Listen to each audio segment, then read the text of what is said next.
All right, today we're going to talk about 7 lies that older people are constantly told about fitness. We're going to crush these lies and encourage you to start exercising. It's one of the best things you could do. We're going to break it down. Let's go. Break it down. Yes. Before we get into the lies, I'm going to bring up a study. There's a lot of studies on exercise and older population, and I'm talking about people over 60. There's studies done on people in their 70s, and I even found a study of people in their 80s. Okay, and I just want to talk about the studies a little bit. I brought one up here just so that people can kind of see what can happen if you exercise properly. Now, this particular study occurred over 3 months. So this was a 12-week study. Here's what they found with this population. You ready? Knee extension strength increased. Now, this group exercised twice a week for about 30 to 40 minutes of strength training. How old was this group? This particular group was 65 and older. Okay. And the intensity was moderate. So this wasn't like a crazy workout, okay? And we'll talk about our own personal experience, but I'll just quote this study. You can find tons of studies. There's so many of them done on this population. But check out the strength gains that they saw in that period of time.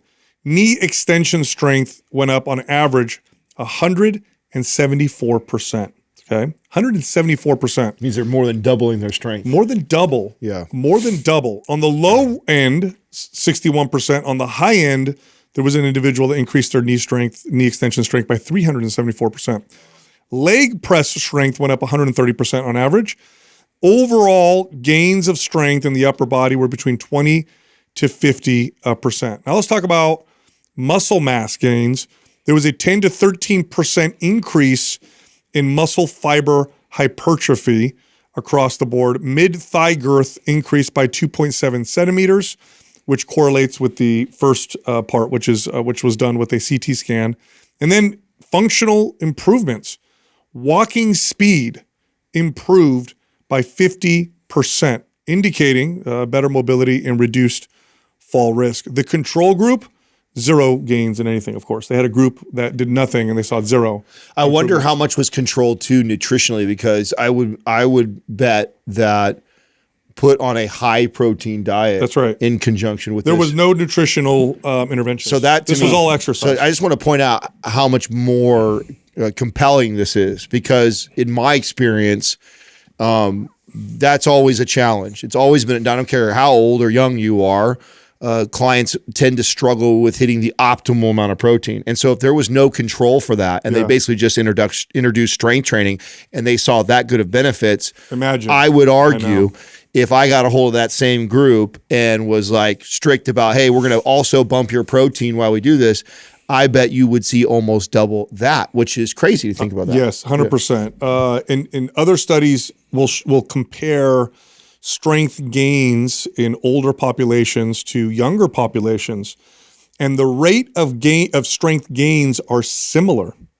Okay, so there's this belief that as you get older, your body's ability to adapt to exercise, you just don't adapt as well. It's not true.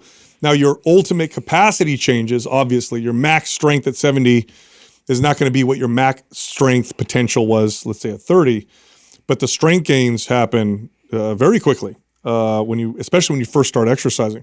So what we're going to go through the lies, a lot of the myths that people are sold in this age group around exercise. And I'll start with the first one, which is that cardiovascular exercise is the best form of exercise for the aging population. Now, this myth is perpetuated by what we know about the benefits of heart health in relation to cardiovascular. Yes. And so this is why I think it becomes, and your doctor, right? Your doctor tends to, promote this over squatting or doing an exercise, like doing a new, weight training routine.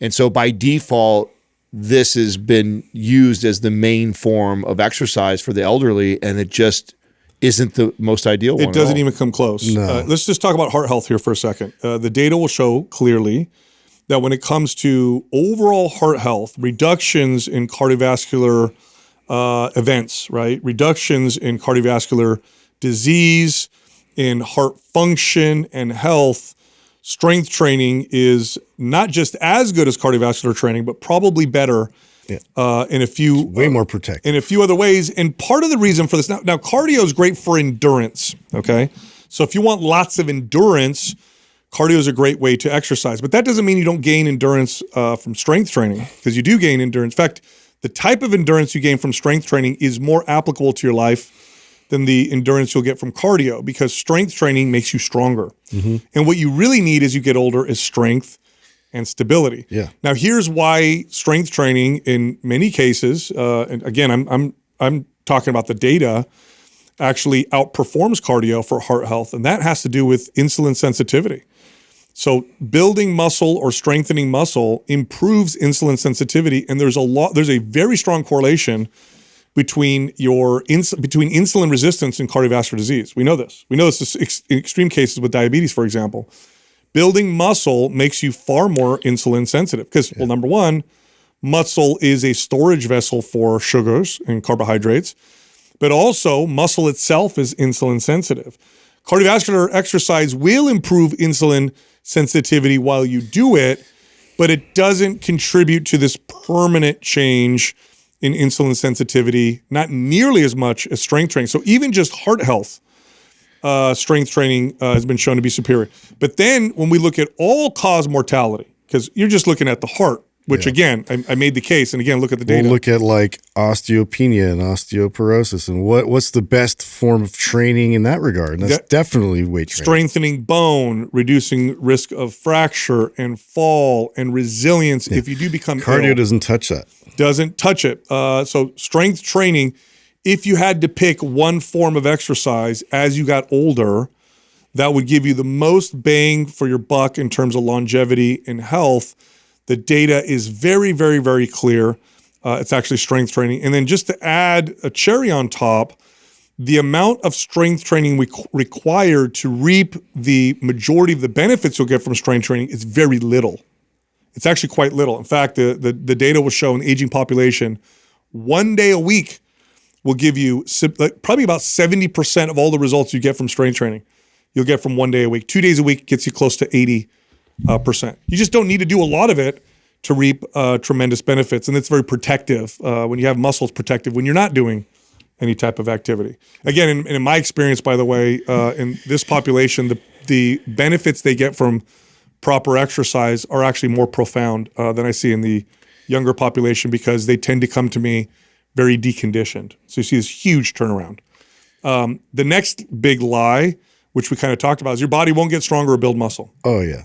And I've actually had clients that thought this and believed this, and because of their age range and the thought that your health just naturally declines over time, that they weren't actually going to be able to build a substantial amount of muscle, or like they were just able to maintain at this point, which is not true. They can still build muscle. This is why I've never liked those studies that show, for every year after a certain age, every decade after 30. Yeah, you lose this percentage of muscle, because it makes people think that, it's assumed. Yeah, it's inevitable that, as I age, I'm just going to lose muscle.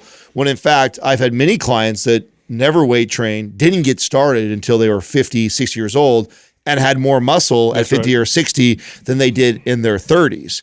And a lot of people do not realize. In fact, we still get this is a common question. We have a group that we do, the Muscle Mommy group with women, right? That we've done the Muscle Mommy movement. That we were doing a lot of women in that group. We had it just the other night. Someone asked that that was older. It said, can I still build muscle? And I'm past 50. It's like, yeah, absolutely. You can still build muscle. And I've had a lot of clients that were in their best shape of their life at 50, 60, and even 70 years old. So it's very possible. It's actually reasonable. If you're not strength training now and you're 65 or older, it's reasonable that if you, all things being okay, right, that you're going to double your strength within a year. Double. That's reasonable. By the way, I read a study in 90 days. So I'm giving you a very conservative, if you start out and let's say, right now you're like, man, I could barely do 10 body weight squats. It's very reasonable that at the end of the year, you'll be able to do 20. In fact, it's reasonable that that'll probably happen within 3 months, not just a year. So think about that right now. If you're listening to this, you can be twice as strong as you are now within a year. And that's not like a pie in the sky goal. That's Very something conservative. I could. Very It's conservative. extremely conservative. I mean, I could promise that to someone, barring any major illness or injury, that's going to happen. That's going to happen. Today's program giveaway is MAPS Anabolic. If you want to win, leave a comment below this video in the first 24 hours that we drop it. Subscribe to this channel and turn on notifications. If you win, we'll let you know in the comments section. Also, MAPS GLP-1 is half off. This is a workout program with the nutrition advice and lifestyle guidance that helps people who are using a GLP-1 for weight loss. So if you're using Ozempic or Wegovy or semaglutide, tirzepatide, this program is perfect for you. Go to mapsglp1.com. Use the code GLP50 for the 50% off discount. Back to the show. Another lie is that exercise, or in particular strength training, is dangerous. This is not true whatsoever. If you do it properly with good technique, good control, and you apply exercise appropriately, right, according to your current fitness level, what your body's capable of, you progressively, you progress yourself in an appropriate way. It's not only safe, but it improves your safety overall. So I've trained many people. At one point, majority of my clients were over 60, and not a single, I actually had never had an injury while training someone. They were under my care. I watched their technique, watched their form. We applied exercise properly, and nobody got hurt. Yeah, and a lot of times this gets perpetuated by like some doctors out there that are trying to prevent certain movements, like the deadlift, for instance, to avoid that at all costs. And, obviously technique and progressively overloading has to be a major factor of doing it correctly. But it's going to do the opposite. It's going to strengthen you and be more resilient towards forces you're going to face. Not only that, but every exercise that you can think of that that maybe you consider dangerous or scary, or you're very insecure about trying because it looks hard, there's a regression. There's a regression to that movement. There is a movement that, many of my clients that were advanced age, I did not start with a barbell back squat. No. There was some of those clients, the exercise looked like getting up and down from a chair. That's right. And that's your squat. Some of it started with me assisting them, and then eventually came them by itself, and then eventually became one leg doing it. It's like there is a way for you to take every exercise that maybe somebody else has deemed dangerous, and you regress that movement, and nothing is wrong with starting with the regression. In fact, I'd encourage starting with something like our MAP starter type of program that's regressed way back, and then eventually progressing to that if needed. And if you're really afraid or worried about the risk of injury during exercise, Get a coach. Hire a trainer. Yep. Hire a trainer. Like this demographic is such a great demographic for personal trainers because number one, they tend to have the time and some of the expendable income to invest in a personal trainer once a week. Trainers who are trained in working with people in this age group are very good at what they do, and you're not going to get hurt. They're going to train you appropriately, and it's very safe. It's actually safer than other forms of exercise because it's very controlled. Remember this: like when it comes, like if you have a major injury or you're recovering from an accident, the form of exercise that a rehab specialist, a doctor, will apply is strength training. This is what you do if you go to a physical therapist. They use forms of strength training because it's so safe. So it's a complete myth that it's dangerous. Next up, this is a big one. This is a big one. Well, I already have bad knees. Yeah. I've already got a bad back. This is just going to make those things Make worse. it worse, right? No. The opposite. Properly performed strength training is the best thing you could do for chronic pain. Period. End of story. Not just my opinion. Again, look at the data. It's very, very clear. Chronic pain is different than an acute injury. Like if you tore your knee and you need it to heal, that's different. Don't go work it out. Wait till it heals. But if you've got knee pain that's been with you for years or decades, or back pain that's been with you for years or decades, that's a result of dysfunction, which starts with weakness. There is a dysfunction in that joint, and what controls and stabilizes the joint are muscles. If you look at all your joints and you took all the muscles off, the joint does nothing. It just sits there. What makes the joint move and function are all the muscles that surround it and control it. And if some of those muscles are weak or tight or both, the joint itself starts to function in a way that is dysfunctional. That's what causes pain. That's what causes the joints to wear down. If you look at your knee and you look at the way the kneecap slides over the femur and the way the knee flexes and extends, if it's moving the way it's supposed to and supported the way it's supposed to be supported by the muscles, there's no pain. If it's moving in a way that's suboptimal, that joint starts to wear down. Now, the question people often ask me is, well, my joint's already worn down. What can I do now? Your joints heal. People don't realize this, but joints heal once they start moving properly. Once the surrounding joint starts to move properly, and this happens. Plus, don't you want to build some stability around it? Yeah, regardless, so you can actually walk and have function and do like daily activities. It's, it's such a defeatist way to look at it. I used to like deal with this with my grandpa, my grandma, and like trying to, really reinforce the fact that we need to get stronger. So, a lot of these pain signals will dampen because now we have more security and more stability there around the joint to help. Yeah. And I mean, we'll talk about the back because that's a very common, the most common area of pain is back pain. If you took your spine out of your body, it's made up of multiple joints.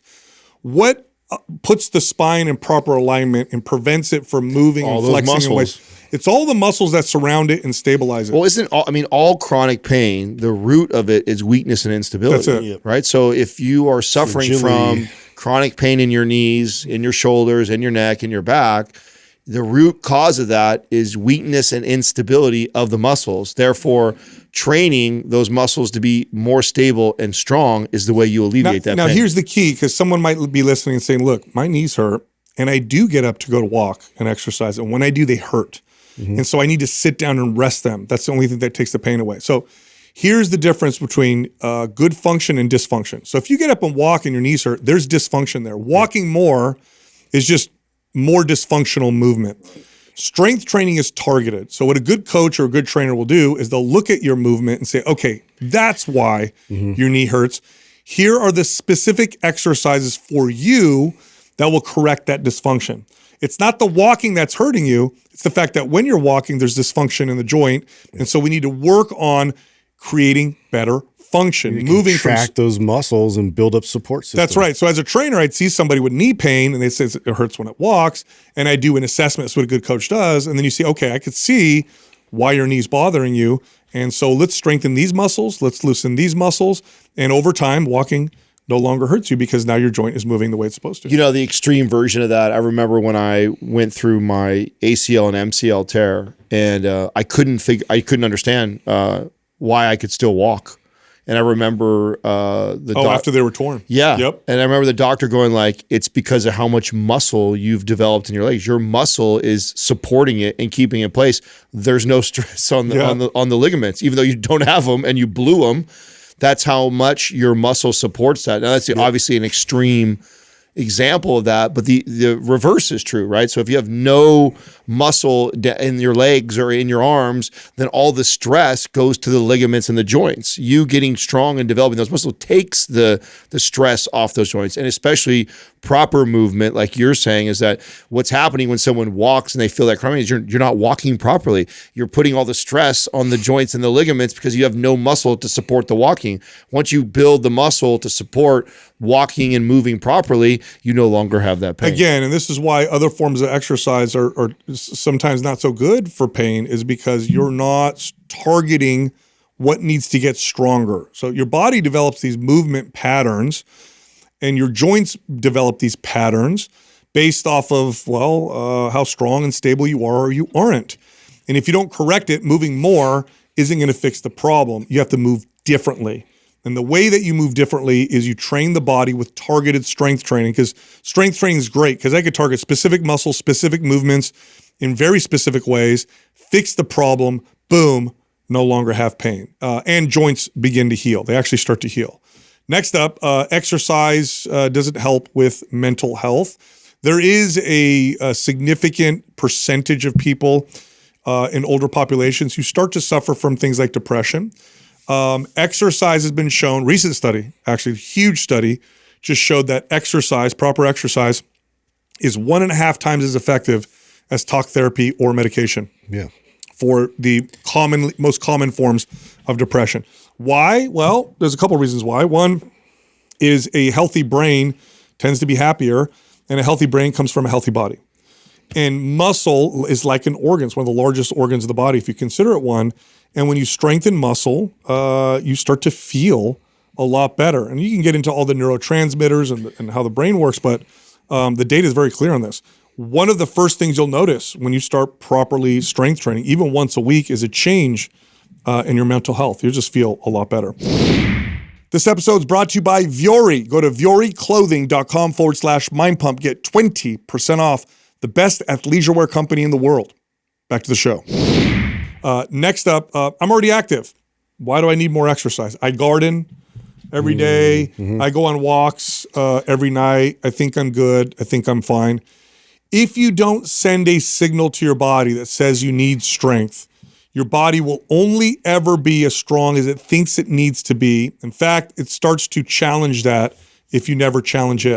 This is where those studies come out, right? Where you lose muscle every decade so much because if you don't send a signal to the body that you need it, it pares it down. It gets rid of it. Anyone has seen this example. If you're old enough to have realized like you lost the ability to do something, I remember when I lost the ability to squat all the way down. I mean, it was like a rude awakening. I obviously did it as a kid, where I could sit all the way ass to grass comfortably. At one point in my life, I stopped doing that, and I was not even 30 years old, and my body already said, hey, we don't need to do that. You don't do this anymore. Your body will pare down whatever you don't stimulate. And so if you don't stimulate it to carry weight, to be stronger, then I'll say, hey, this is worthless for us to have it. And that's where those studies come in, where they talk about how as you get older, you just keep losing muscle because we're not doing things to counter that. Right.